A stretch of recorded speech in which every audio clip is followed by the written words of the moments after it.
फिर हो सकता है और आगे बढ़े, उसका विवाह आदि देख ले, तब यहाँ से निकले। बरबस राज सुत ही तब दीन्हा।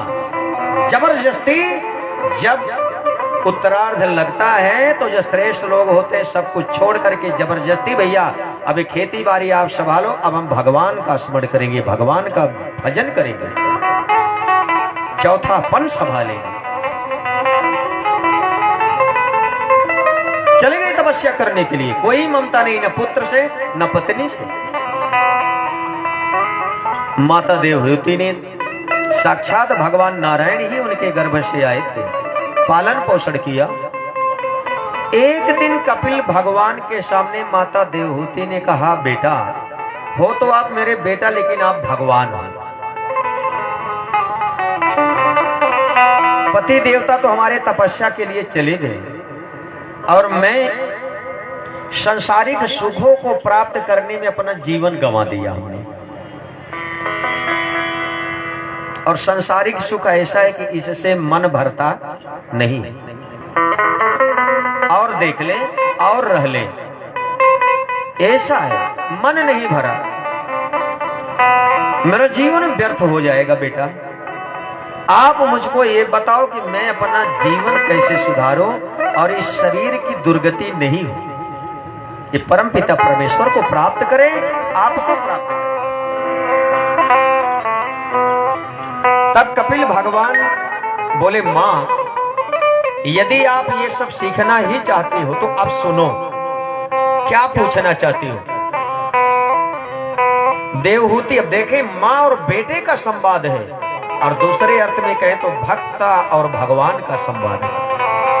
हम आपके लिए उन्होंने सीख दिया। बोले बेटा आप ये बताओ, मोक्ष किसका होता है? शरीर का मोक्ष होता है कि मन का मोक्ष होता है कि आत्मा का मोक्ष होता है? गूढ़ प्रश्न है, थोड़ा कथा कुछ देर के लिए गूढ़ है, इसके बाद तो फिर आनंद ही आनंद है। मोक्ष किसका होता है? मन का मोक्ष हो जाता है कि आत्मा का मोक्ष होता है कि शरीर का मोक्ष होता है?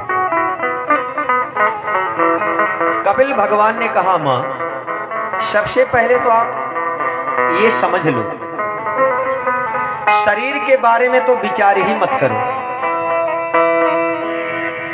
कि शरीर का मोक्ष होता है, इसके बारे में विचार मत करो। बोले शरीर की केवल 3 गति होती है, सिर्फ 3। क्रीम बीड भस्म संज्ञातम शरीर मितिवरेणितम।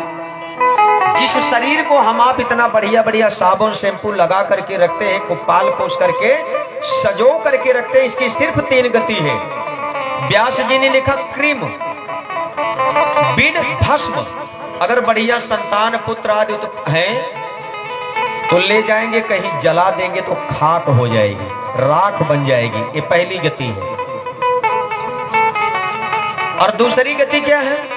बीड, कहीं ले जाकर के किसी नदी नाले में फेंक दिए तो चील कौओं का भोजन बन जाएगा, और भोजन करके वो विष्ठा कर देगा, सिर्फ उसका नरक हो जाएगा। यही शरीर, इसी के लिए कोई गारंटी नहीं है। खूब ध्यान से आप कथा को रसपान करें।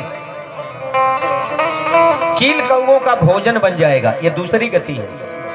पहली गति राख और दूसरी गति चील कौओं का भोजन। और तीसरी गति, अगर कहीं इसको मिट्टी में दफना दिया गया तो ये कीड़ों बन जाएगा।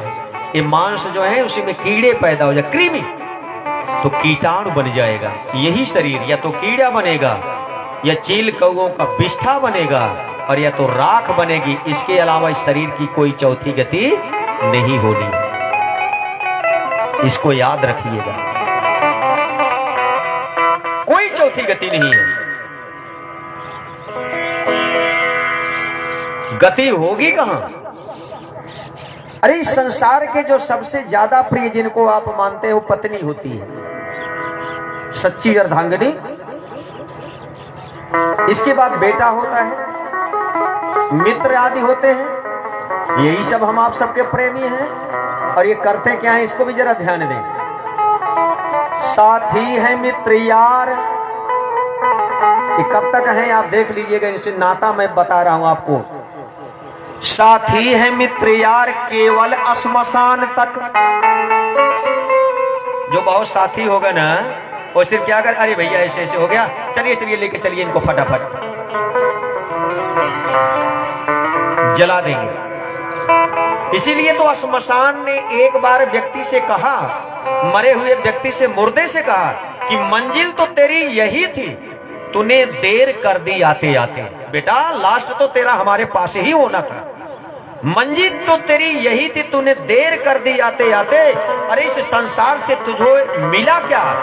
दुनिया वालों ने जला दिया जाते जाते, जाते जाते भी तुझको नहीं छोड़ा, जला के राख कर दिया। क्या मिला तुझको?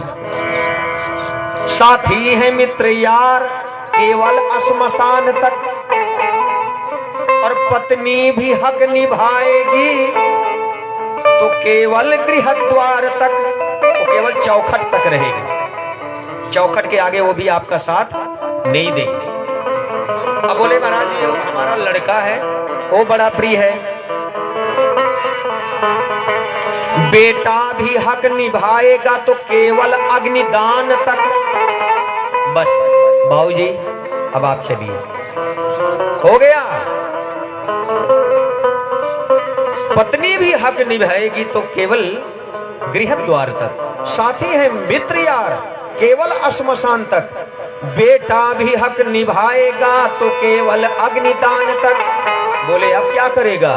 तो बताए अब कुछ बचा नहीं, अब है क्या कि अरे इसके तो आगे कोई साथी नहीं है, अरे इसके तो आगे भजन ही चलेगा, भजन बिन तू प्राणी अकेला रहेगा।